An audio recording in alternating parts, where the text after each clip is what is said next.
over there. So we're going to get started. Today I'm going to talk about how to negotiate your wholesale deals by Magic Mike. That's me, Magic Mike. So who am I? I'm your wholesaler coach. I'm the people's stripper. I strip it down and show you how to do it in my business so that you can do it in your business. I've done over 110 real estate transactions since 2009. I currently do 2 deals a month and make about $10,000 per deal. I'm happily married to a beautiful wife and 2 kids right here. This is Noah and Lincoln. Noah, he's 4, and Lincoln is 2, and he's the loud one. He's napping right next to me, so I apologize if you hear him wake up crying. And this one, Noah, he's downstairs playing video games, so he may be a little loud and excited because that's how he gets. So that's a little bit about me, and Juan's always got these. Let me move this out of the way. He's always got these like scriptures and quotes from the Bible, and so I thought I would give you one.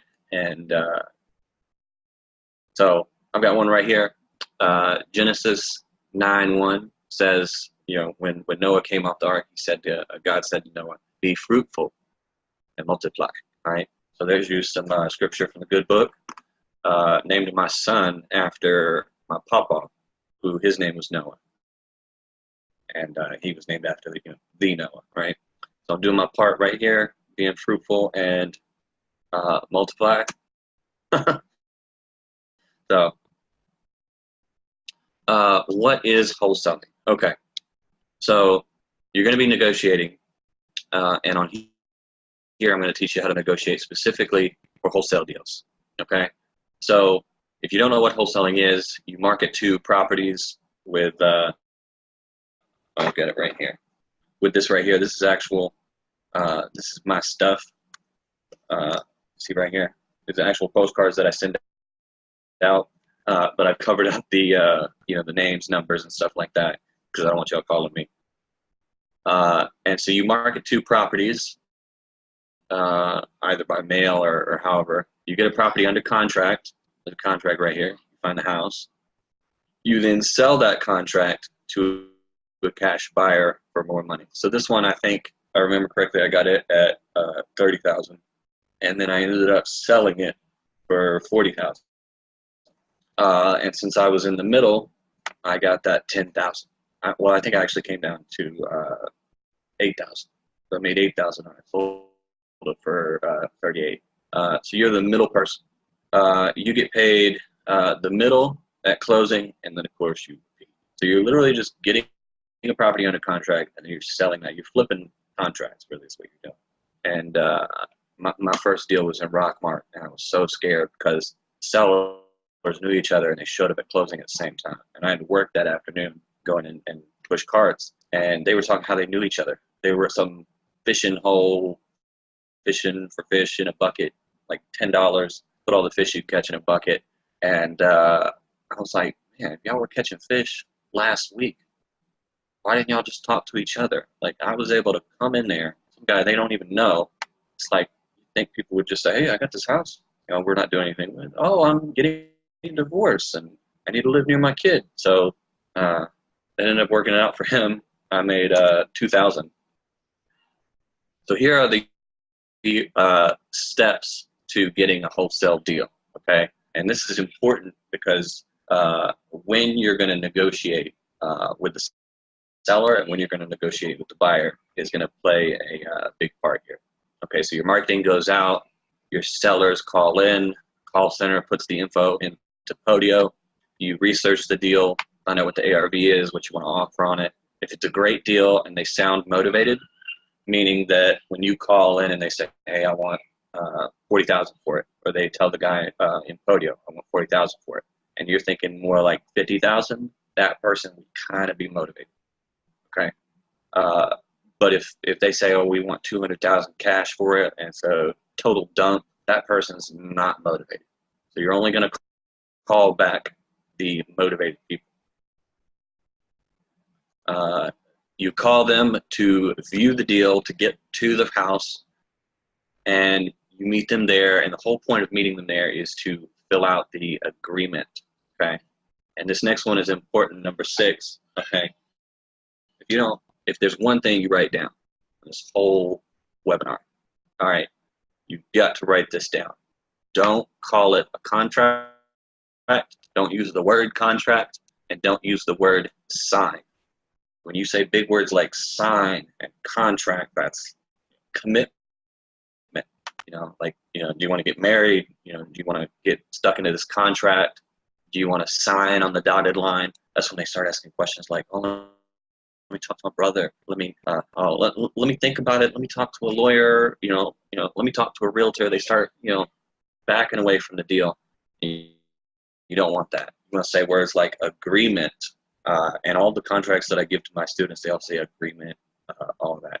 And I would say words like, put your name here, let's fill this out, let's get it to the closing attorney, and we'll get you the money. Okay. You then market the agreement, because you don't own the house, you own the agreement. Okay. And you sell that agreement to the cash buyer. That's what they paid me that $8,000 for. Okay. And then you close on it. So really the only places in here that you're going to negotiate is when you're on the phone with the seller, you're meeting them at the house. Once you get into a contract, then you're going to negotiate a little bit with the cash buyer. Okay, so that's also when to negotiate. Okay, so how to negotiate? I would say don't negotiate. Don't negotiate with terrorists. Don't really, like in the sense of the word, negotiate. Like you're sitting at a table, there's probably like Trump on one end, and you say a low number, they say a high number, and y'all just keep going back and forth until you meet in the middle. Like that kind of, two adversaries on either side of the negotiation table. That's what you don't want. You don't want to negotiate, okay? If this seller is hard bent, and I have this a lot of people from India, they are like tough negotiators, okay? They're going to stick to their number and they're not going to budge, okay? So if they can't budge on that price, they're probably not motivated. You don't need to be wasting your time trying to negotiate with those people. So just say no, and you can say yes to tacos. Okay, so when to not negotiate, all right? So it's all right to negotiate a little bit, but not in the sense, like I said earlier, you're not really negotiating, okay?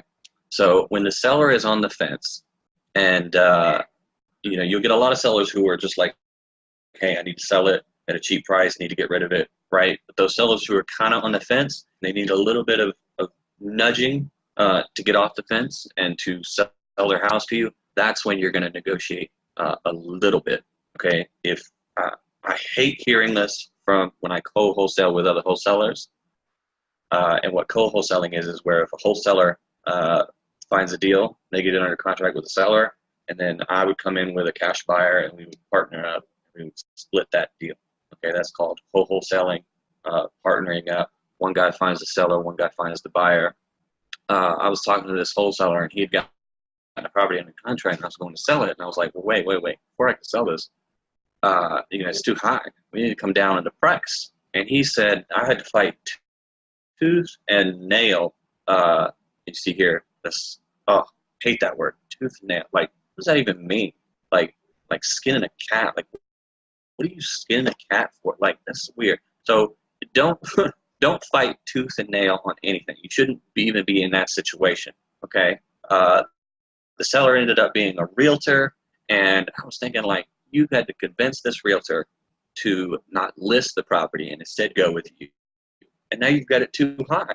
Like, that person's not motivated. You wasted your time, wasted some of my time trying to get this guy to do a deal where he shouldn't even really be doing it. That's one of the questions I ask him. Like, have you listed it with a realtor? And the question you want to hear back is, no, I don't want to deal with realtors, right? It says it on my postcards. Why pay a realtor 6% when you can pay me, or when I can pay you instead for the house? right? Because you got to pay a realtor up front, and then you got to pay fees on the back end. So you should never be fighting tooth and nail. It should come to you easy. All right. You want them to name the first price. Okay. Thought I was muted there for a minute. So you want them to name the first price, like the saying goes, "He who names the first price loses," and that's true. But the reason you want them to name the first price is because you don't want to make them mad. Okay, if the person doesn't want to name a price, and you get them on the phone, and you go to the property, and you get there, and they're stuck on 200 grand for this property that's a shack. You know, you just wasted your time. There's no way they're gonna come down, right? You get there, and you're like, well, I'll give you 50 for it. They lose their minds. They're like, whoa, I grew up in this house. I'm like emotionally attached to this house. And you want to give me 50,000 for it? You piss them off, and of course the deal is dead at that point. If you get them to name the first price, you got to pull it out of them sometimes. But if you can get them to name that first price, you can know right off the bat. Oh, you want 200,000 for it? Oh man, I was thinking way lower than that. But so it's not gonna be a win-win, right? If it's not a win for me and it's not a win for you, the seller, then we shouldn't really be doing this. All right, it's got to be a win-win for both of us. Both of us need to walk away from the table happy. And hey, if you ever decide to sell it later on, save my number in your phone, Magic Mike Buys Houses, or whatever your name is, and call me back whenever that happens. So that is why you want them to name the first price, and I think why really matters. Okay, so you got to get the seller to the deal. Okay, they got to get there at the deal, because if they're at the property, they're going to see this crap right here, like this. I don't even know where this. Oh, this was right inside the front door. So you cut the front door is right here, and they had like some wood tile here, and I think this was like there's a mud room, and then there was a door right here. But anyway, this looks horrible, right? And the seller saw this, didn't even know that this is what it looked like on the inside, because they hadn't been there in forever. Okay, so when the seller gets there, they're like, "Oh, this is really bad." You gotta let them see how bad it is, so they know how motivated to sell it to you they really need to be. Okay, here are some examples. These are actual like houses I've been inside. So here's one, and the floor is gone. Like the seller's gonna see that. You're like, I don't even know if I can walk in there. I've got to repair that floor, those floor joists, all that. Like, this is horrible. So this stuff here, this is going to do some of the negotiating for you, right? Seller sees this and they're like, crap, I got to get rid of this. Like the walls are moving, and I mean, just junk everywhere.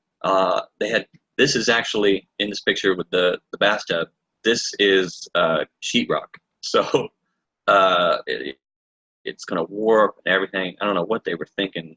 They did this themselves. The tile missing. There's this roof. I think this one is actually, these two are the same. These two properties. So this is the picture, and then when you look up, you see there's no roof. And then over here, you've got this sink, and the other side of here was just all black mold. So I saw that and left, and there was really nothing you could do with that. So when the seller sees this, they're going to be repulsed. Like, I don't even want to walk in that right there. Like, I'd be afraid, And if you've got those masks, those face masks that go over you, that's even better. I would have my wife in the car, and she is deathly allergic to any kind of mold. So if she'd be coughing or choking or sneezing or whatever, I'd be like, hey, there's lots of mold in here. I'd put that mask on. And so I'd be like, I'm only going in there with a mask on. And that, of course, looks bad and ends up negotiating for you to get that house at a lower price.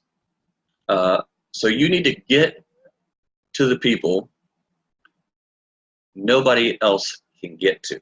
That's another reason why you got to meet the seller at the deal, at the house, at this problem property.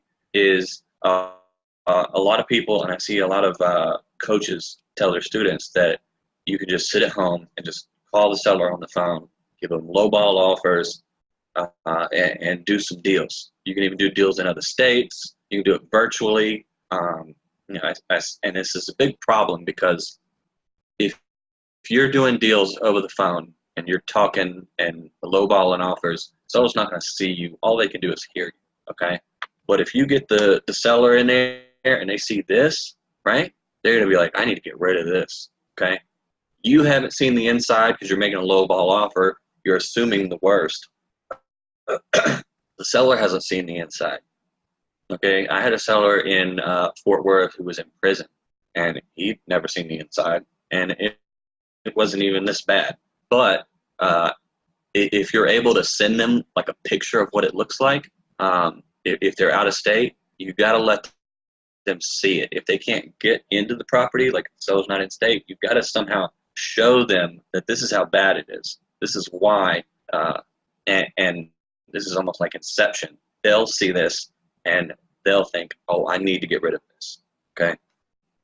And you want the seller to tell you why they need to sell it to you. Okay. So I know you've probably taken some previous training. If you have on negotiating, it was most likely aggressive. As you can see right here, they stop me if you've heard this before. Okay. And I say stop, and y'all are muted. But when you go to these seminars and these home study courses, they tell you, you got to say, when you get in the zone, what's the least you'll take? And then wait. And then, they tell you a price. Is that the best you can do? And then you wait. And then, of course, they come down. All those words are bad. But how does that make you feel? Like when you get told that? I've been told that every time. And they say, what's the least you'll take? Like on that other property I had, the guy did me like that. I had it for 30. I was selling it for 40,400, and he would say, give me that whole thing. What's the least you'll take for it? What if I pay cash? I was like, well, I put in the ad that I'm selling it for cash. So yeah, cash, 40,000. And is that the best you can do? And so I put on my best acting that I could do, and I was just like, oh man, I don't know. Let me think about it. Oh man, totally letting him think that he's, pulling one over on me, or he's really getting me. The point of that is to get the other person to negotiate with themselves. So I'm sitting there pretending to negotiate with myself. And, all right. I'll do 38.4, and I'll come down to, and we'll just make it up in the long run. We'll just do a couple more deals with you, and we'll make all that money back. And then of course he gets to the closing and finds out I've got it for 30. I'm still making $8,000, right? But in a normal situation, when you're talking to the seller like that, and you say that to them, they're going to be mad. They're gonna say a price. They may even come down in price to a price you want, but then usually they're never going to call you back. They're never going to pick up the phone. They're never going to text back, email, anything. They're just going to stop communicating because they feel like they were cheated. All right. You got to have both parties, you and the seller, walk away happy.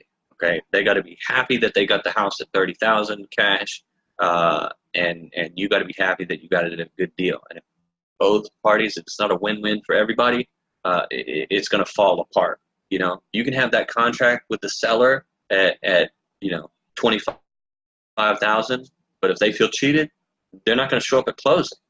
You could have a contract with the seller, and nothing's going to make them show up at the closing table, right?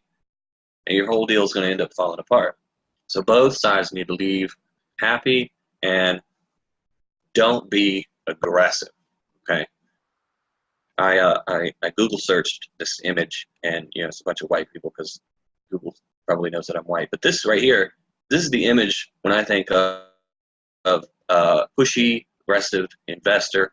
I think of him. I'm pretty sure I know this guy right here. But thick hands, kind of bald in a suit. What's the least you'll take? Is that the best you can do? This is who I think about. Okay. And when somebody comes in like that, and they come in, with that attack, like what's the least you'll take? You feel aggressive. And when somebody's attacking you, with negotiation, you're gonna put up your armor. You're gonna get into that same stance. You set the stage. You say, well, I'm aggressive. You need to be aggressive. Here's what I want to get your house at. I want you to come down in the price. And so of course you're gonna come up and you're gonna be like, all right, well, no, I want to stay at that price. No, I want 30,000. And if they do come down, then they're probably just going to tell you what you want to hear so that you move on, and then they'll just block your number. Okay? And you want to let them be the head honcho. So when you get there at the seller's house and, they're telling you about the house, they're telling you, well, I was going to do this, I was going to do that. You want them to be the head honcho, the person that's calling the shots. You want them to think that they are the one in control. Because when you're in control, your guard is down. You're saying words like, no, and, I don't like that. So saying that, no, I don't like this. I want it. They're the head honcho. All right. A lot of the time I'll see training where it'll tell people you've got to get them to say yes. And the more times that the seller or the person you're negotiating with will say yes, the better. But I found that no is a lot better, because when a person says no, they feel like they're in control. And that's the better way to go, because when a person says yes, like you say, oh, is this a problem property for you? They're going to say yes, but they're not going to like saying yes. They've got to, when they say no, they enjoy it, because they're like, oh, wait, ball's in my court now. All right, I'm calling the shots. Okay. All right. So earlier I said, don't negotiate. Now I'm saying always negotiate.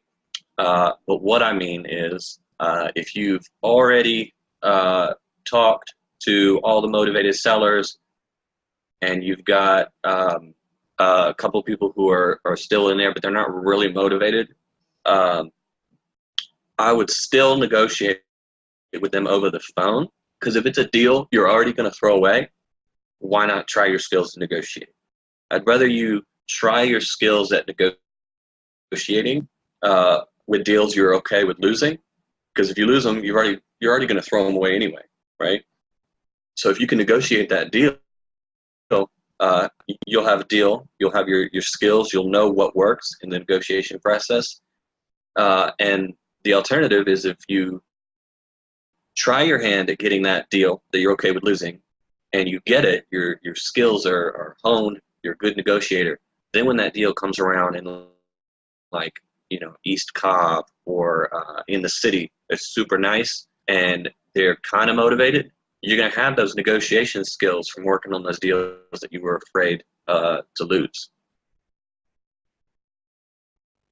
So I had a student who has 2 deals, and these 2 deals are the next slide is empty that I'm remembering, but I've got 2 deals. I will give you the address in a second.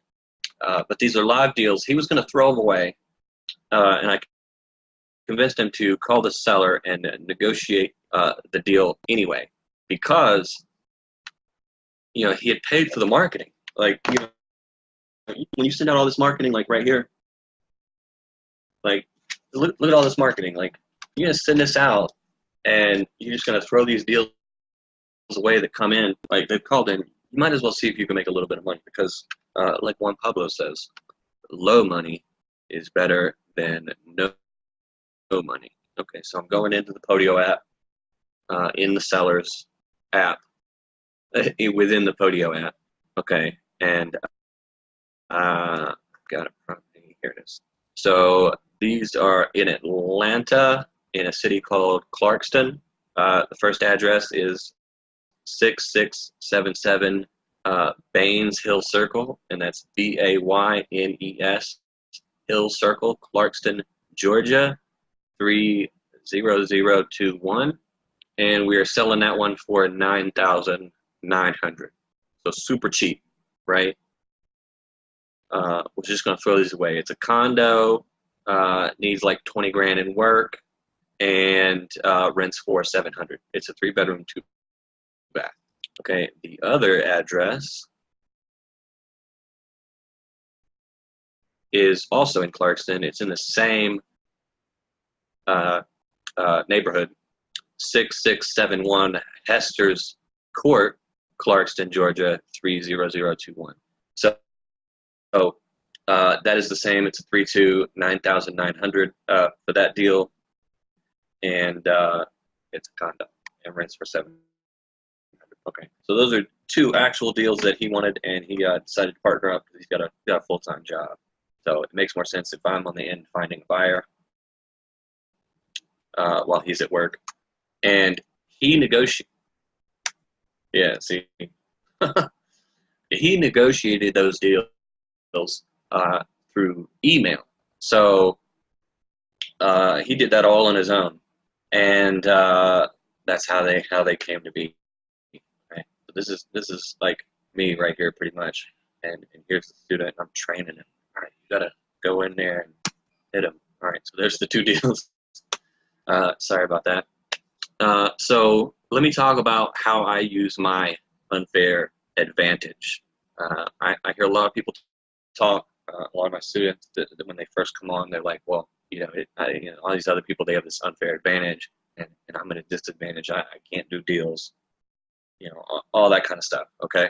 If you say you have an unfair advantage, I will tell you that you have a disadvantage. I will tell you that you have an unfair advantage, okay? So I have this, there's this wholesaler in my area, and he's from Nigeria. He moved to France when he was 9, and then when he got old enough, he moved here to Atlanta for some reason.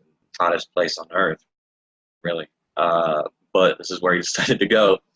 And so he speaks fluent French, and he's from Africa. So then I'm at this seller's house, right? And he's from Africa, and he's got a French accent, all right? And this was early on in my career, so I didn't really, he wasn't really motivated, but I ended up, I went to every deal. I always made an appointment on every house that I was going to go there and look at it, meet the seller, because that's what my original guru had taught me. So I'm there at the house. Wasn't really looking good. It was rough. I couldn't really, I didn't have the skills at that point to negotiate. So I'm leaving, and 30 minutes later, he had scheduled an appointment with this guy. So this guy shows up, and I'm like, oh, man. Like, they're like the same guy, practically. They're both from Africa. They both speak fluent French. I'm like, oh, man, like, this deal was made for him. Like, there's no way I'm at a complete disadvantage, right? That was his unfair advantage, is that he, sorry about that. Somebody woke up grumpy, but that was his unfair advantage, right? And I use my unfair advantage out here. It's all people like, who told you the house was for sale? Nobody told you it was for sale, or, well, I'm not going to give it away, right? Like, and then I would say my other unfair advantage is that I'm young, and that my target demographic is, I would say 65 and up, and they're usually male. So a lot of the time there's this like father-son relationship, and I just play into it. They'll tell me what I need to do to the house. Oh, you should put in granite. I was going to put in granite countertops. You can do that. You can put all that. I'm just like, oh, write it all down. Like, oh, you're so right. Yeah. Oh, yeah, it's true. So I'll play on that dynamic, right? That's my unfair advantage. Okay. So this is probably something not a lot of people talk about, probably not a lot of people want to hear about, but there is racism and hate out there, and there's nothing really you can do about it. It just seems crazy to me that people just sit in their homes and just with all this energy, like just like imagine how much energy that takes. Like I can't even like do that for a second. Like the amount of energy it takes to hate somebody you're probably never even going to meet in your life. So that is your unfair advantage, right? Somebody that is a seller, they're going to want to sell their home to somebody who looks like them, who talks like them. Out here, for example, my target demographic is obviously white people. They have beards. Some of them have like ZZ Top beards. If everybody out here was shaved and short hair, that's what I'd be doing. You know, so it's an unfair advantage, and a lot of my sellers are racist and hateful. And so I feel good that I'm taking a property from them at a discount, and then I'm selling it to, most of the time I'm selling it to people that they hate on. And I just agree with everything that they say, just so I can get the property, so that they'll like me, they'll sell it to me, and then I can end up, helping other people. Like I had a property in Austell, the lady claimed, I offered her $4,000. This was early on in my career. So I just right off the bat, I was like, hey, I'll give you $4,000 for it, cash. And she said, you can have it. She said the Mexicans were taking over. And so I was like, oh, okay, I'll take it. So I wrote the contract for $1. I ended up selling that to Jose, a great buyer of mine. I fixed it up. He's got I think he had a part-time job or a full-time job, and this was on the side. So he was able to quit his job, with all the deals that I was sending to him. And he was able to do the work himself and save some money. So I feel good about that. I formed a new partnership with a guy named Michael Neighbors. So I ended up naming the company Neighborhood House Buyers after him.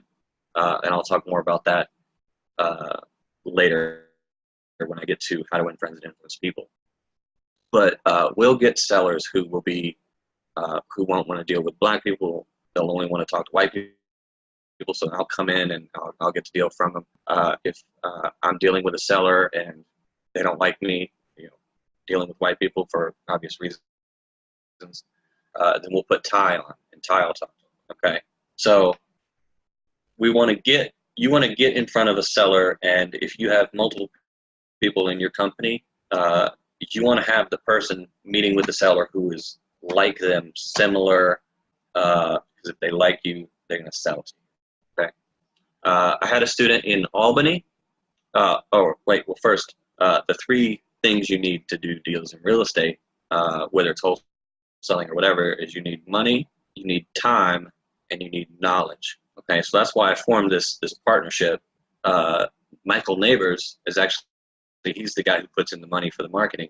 I'm obviously the guy who puts in the knowledge, and then Ty is the guy who puts in a lot of the time. But he's usually driving around meeting the sellers, everything like that. So that's what you need to do deals, and that's why I formed that partnership. Is because it wasn't a lot for me to put in initially, and then if it worked out and we all meshed together, then I can take it to the next level. Right. So I had a student in Albany, New York. Okay, and he spoke fluent Spanish. I believe he was from Mexico. I never actually saw him. I just talked to him on the phone. But fluent Spanish, was immersed in Spanish culture, lived in Albany, New York. And he would put Craigslist ads, he didn't have any money for marketing, in all Spanish. And so he would get these Spanish-speaking people who had trouble speaking English. That was his unfair advantage. So they would start contacting him, and he gave me a call and was like, man, these people are like hating on you, like white people. It's all these white people coming in, being aggressive, taking advantage of these homeowners, and they don't speak the same language. So there's this unrest between the two. So he was like, man, what do I do? And I was like, well, just throw me under the bus, man. And so he would put in the ad like Locos Blancos or Loco Blancos, and he would put in, don't take any offers from these crazy white people, right? And then he came up with the idea. This was right around when Trump was, becoming president or campaigning for president. He would put an ad in all Spanish and would say, when Trump becomes president, I'll buy your house and I'll give you enough pesos, because he knew the conversion rate between dollars and pesos. You'll go back home and you can buy 2 houses. And he would get people left and right coming in, didn't really speak good English, and he'd get them, hands down, no matter how many other people were looking at him. And most of the time, his offer would be the lowest. And they would take his offer because they felt at ease. They spoke the same language, they knew the same culture. He knew, how many pesos they get. And of course, they did get enough, pesos over there to buy, 2 houses or a really big house. So he knew what he was talking about. Okay. So if you have an unfair advantage like that, use it, because if somebody else has an unfair advantage, they're going to use it. Like Trump is an example. He got a small loan of $1 million, but he used it, right? If I got handed a small loan of $1 million, I would use it. Okay, so here's what to wear and what to drive, and trust me, this matters a lot more than you think. Okay. Let me see if anybody has a hand raised. Okay. All right, so what to wear and what to drive, okay? So wear what a typical person in your area would wear. And for me, that is this. See, I've got this like working class looking plaid shirt with a little pocket, button up. It's short sleeve, okay? And I take the Apple Watch off, right? If you've got those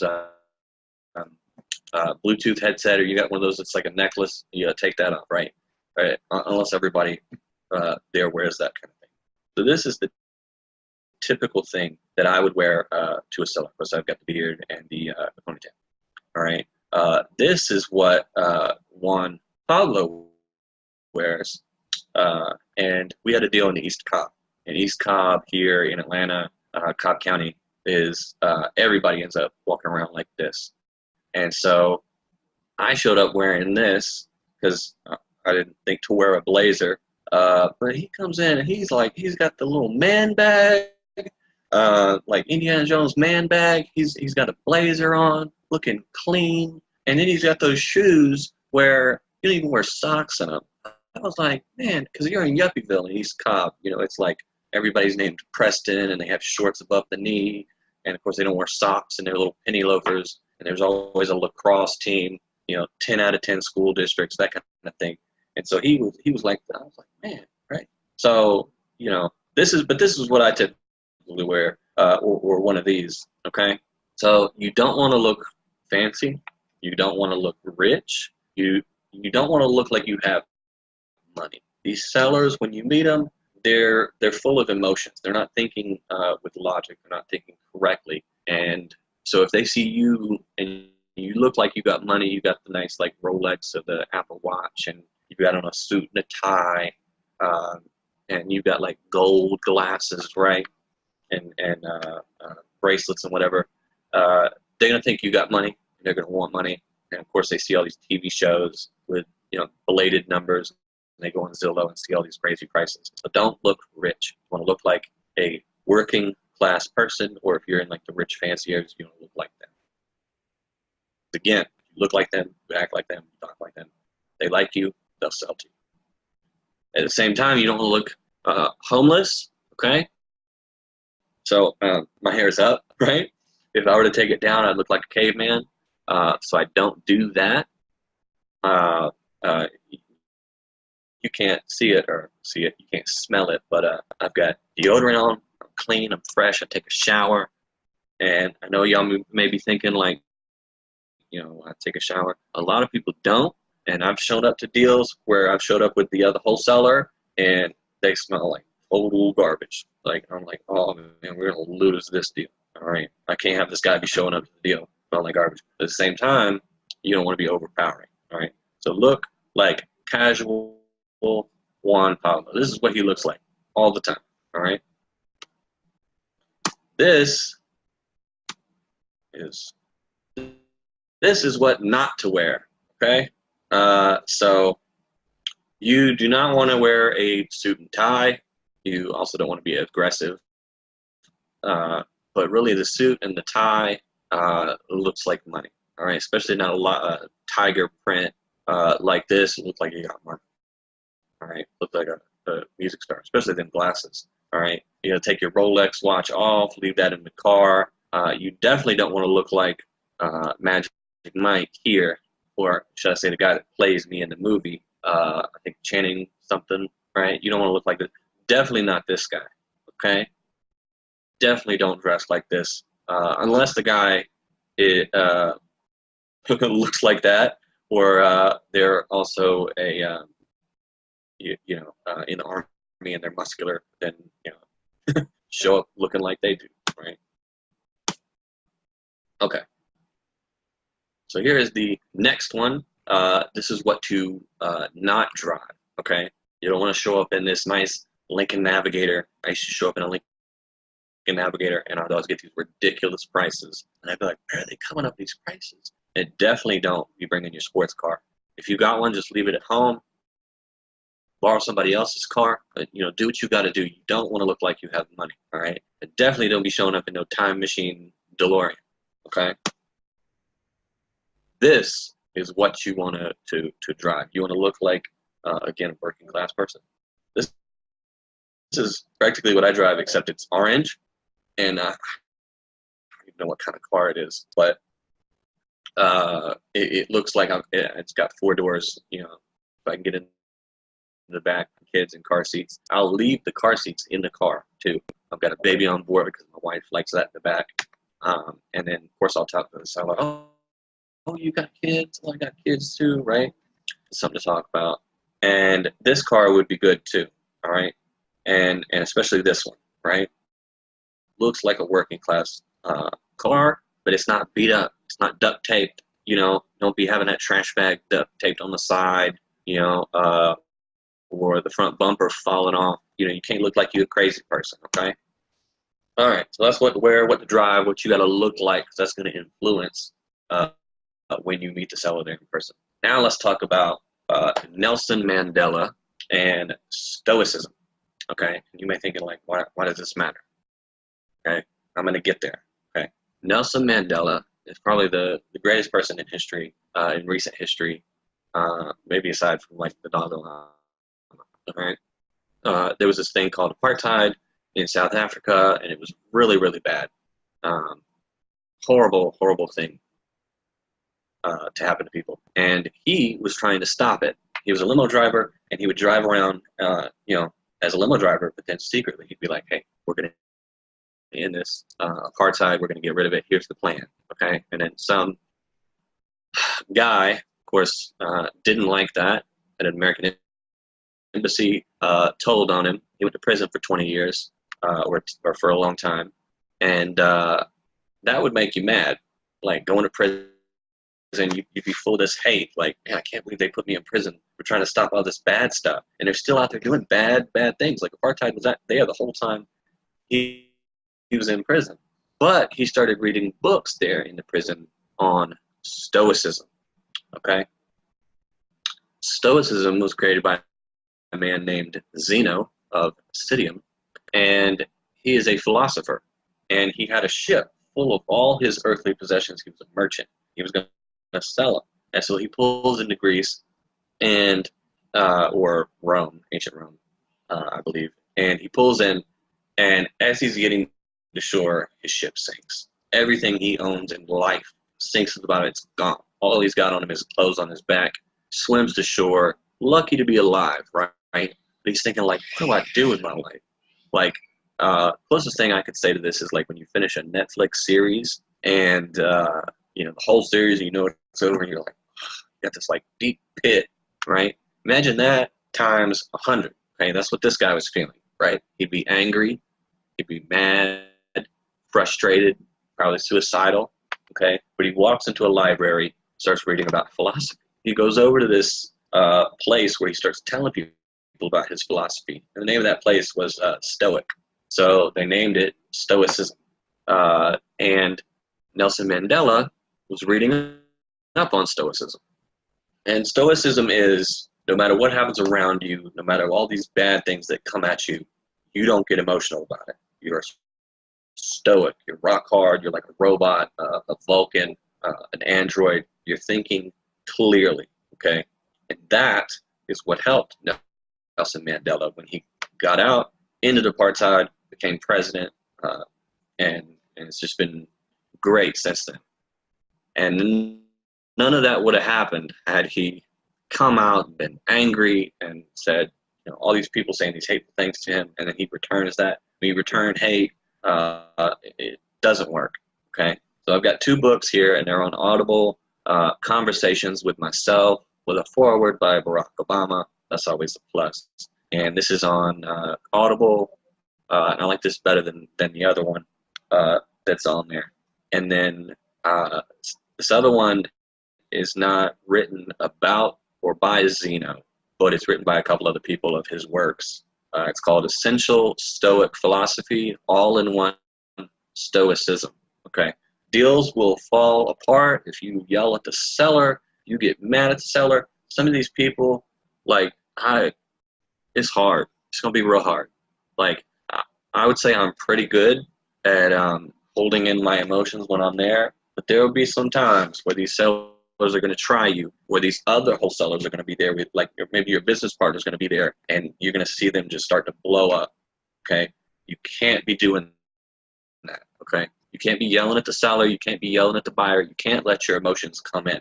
You need to be like Nelson Mandela, and you need to be like Zeno, and you got to be like this logical person. Emotions, those are for the seller, right? Those are for motivated people. Here is a book that you should read. It's on Audible, How to Win Friends and Influence People. Great book. It's on Audible, and it's a little dated, but you're going to win friends. You're going to influence people, and that's it. And there's other little tips and tricks and stuff in there along the way, like remembering people's names. That's a big one. So Ty, recently, we had a deal where he went there and he kept calling the guy Mike. He'd call me Mike. So he'd be like, what Mike are you talking about? And the guy kept sending us a text, or he'd send Ty a text or an email, and it would say Michael. And so I was like, dude, you got to call him Mike. Like, he likes Mike. I don't like Mike. I like Mike, right? So if you keep calling him Michael, it's going to make him frustrated. He's not going to like us, right? If you call a person by their name, especially the name that they like, they're going to have good feelings towards you, okay? And then again, there's one part where a guy names his company after a guy that lends him the money, right? So this guy lends him money. He tells the guy, hey, lend me the money. I'll name my entire company, this building, after you. So the guy takes it. So, of course, I named the company after the other partner, Michael Neighbors. I called it Neighborhood House Buyers, okay? And also, with house buyers, it's like, what does the seller see when they see your name? Oh, you buy houses, right? And it just worked. Here is another book called Never Split the Difference. I don't know if y'all can see the attendee list, but I'm going to try to get that out of the way. Okay. So Never Split the Difference. Negotiating as if your life depended on it. And this is by Chris Voss. This guy is was a hostage negotiator internationally for American hostages. So if you were an American and you were a hostage somewhere, he was the guy on the phone. And originally he was a negotiator for in New York, negotiating hostages there. And when you're negotiating, it's life or death, right? You've got to walk out with a hostage alive. You're going to have the person keeping the hostages alive, and both of them need to be happy. You need to be happy you got an alive hostage, and the other guy's got to be happy, because if he's not mad, it's all going to fall apart. If he feels like he got cheated, he's going to probably shoot some other people. Okay? So, super great negotiation book, and a great guy. And one of the key points is you got to get the other person to talk. You got to get them to just diarrhea of the mouth. Just keep talking about the house, about the deal, why they need to get rid of it. If you get them to talk, the more likely they are to reveal the black swan. All right. So in the book, Chris Voss talks about the black swan. Back in the day, there were all white swans, and somebody said, well, what if there's a black one? And they said, oh, that's not true. So the guy traveled to this place, and they had nothing but black swans there. He was like, this is crazy. You've got the rarest animal on earth here. Like, it's real. This mythical creature is alive and well, and it's right here. And the people were like, it's just a black swan. They're everywhere, right? They didn't know what they had because they're so used to seeing it. So there's another show I like called a show that I like called Boondocks, and in it there's a Once brother who says, "Unknown, unknown." You know, there's things that you don't know. Like I don't know quantum physics. I don't know, how to do math as good as Juan Pablo, right? But there are some things that I don't know. I don't even know. Okay, and sometimes with the seller, they'll have a black swan like $50,000 in debt that they have, or there will be a child support lien on the house. That means it's unsellable. Okay, and if you get them to talk and talk and talk, they might reveal that black swan that's going to help you out in the negotiation process. And of course, he who talks more in the negotiation loses. Some more philosophy there for you. Okay, so how to sell your deals. Okay, so you negotiated with the seller. Now you're going to negotiate with the cash buyer. Okay, now with the buyer, you want handwritten, like the signs here, and you want handwritten letters to them. You want to be slightly unprofessional, like, oh, I'm not sure myself, right? And you want to be like a motivated seller, but not a motivated seller, okay? So need cash, must sell, phone number, right? These cash buyers, they are the aggressive guys. They are like this right here, okay? They're like a lion. They got to do what a lion's got to do. They're going to be aggressive, right? Let them be aggressive. Here is an example of how I played into that. So I sent a letter. I used my right hand. I'm left-handed. And I wrote this out, and it's an actual letter right here. And I made copies of it. So I fill in, hey, you investor, I fill in the property address. I need to sell my house at, and I'll fill in the address. Need cash, no realtors. Mike, take a look. And then I've covered up the phone number. Obviously, I don't want y'all calling me. And so it looks like I'm drunk. Okay, I got this from Bigger Pockets, and it totally works. No realtors, need cash, take a look at it, they can call me. Okay, so they get to the property, blah, blah, blah, and then you're like, oh, here's a lockbox. You almost pull one over on them, right? So then at that point, they realize, oh, this guy's a wholesaler, but I'm at the property already. I'm going to go look at it. It's a great deal. That's really what you're doing, is you're getting them in front of the deal, and then once they see it, they're going to move forward with it, okay? So I'm sure you've seen a ton of these where it's like, yet another investor enjoys yet another set of detailed bullet points. Not that one, this one. Y'all want to see it? This is what I'm talking about. If it doesn't challenge you, it won't change you. You've got to be the lion. I'm sure y'all seen these memes all over. You got to do what investors got to do, and you got to do what a lion's got to do when it comes time to do what lions got to do. Lions, rawr, right? All those memes.